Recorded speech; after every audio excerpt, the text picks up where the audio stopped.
চক চক চক চক চক ring জিং জিং জিং জিং জিং জিং জিং জিং রিং চিক চিক চিক পকাত পট পট পট পট পটাত। কোথায় যাচ্ছে কোথায় যাচ্ছে ধোয়া? ধোয়া যেদিক যাচ্ছে সেদিক যাচ্ছে আগুন। পালাতে পারবি না রিয়াদের হাত থেকে, ফিরে আয়।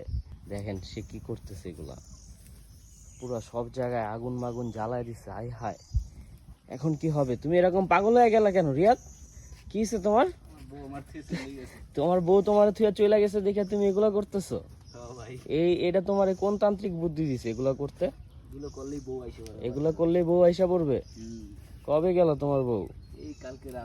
এই তান্ত্রিকের নাম কি? তান্ত্রিকের নাম কি? কোন তান্ত্রিক তোমার এই বুদ্ধি দিছে? সারিয়ার রাকিব। সারের রাকিব? এই তান্ত্রিকের, এই সারের রাকিব তান্ত্রিকের বুদ্ধি লইলে তো তুমি ধ্বংস, অকালে ধ্বংস হয়ে যাবা। তোমার বউ তো আসবে না লগে, সারিয়ার রাকিবেরটাও ভাগ্যে যাবে। রিয়া তোর বউরে আনার জন্য দেখেন কি তন্ত্র মন্ত্র করতেছে। ওরে নাকি কোন তান্ত্রিককে মন্ত্র করতে কইছে। এখন ও এগুলা কইরা কইরা পুরা দেশ দুনিয়া আমদার বানায় লাইছে, আগুন জ্বালায় দিছে। কি অবস্থা! পোলা তো অকালে পাগল হয়ে গেছে বউ হারাইয়া। ওর জন্য সবাই একটু দোয়া করবেন এবং কমেন্টসে জানাই দিবেন ওর কি করলে আসলে ওর বউ ফিরে আসবে।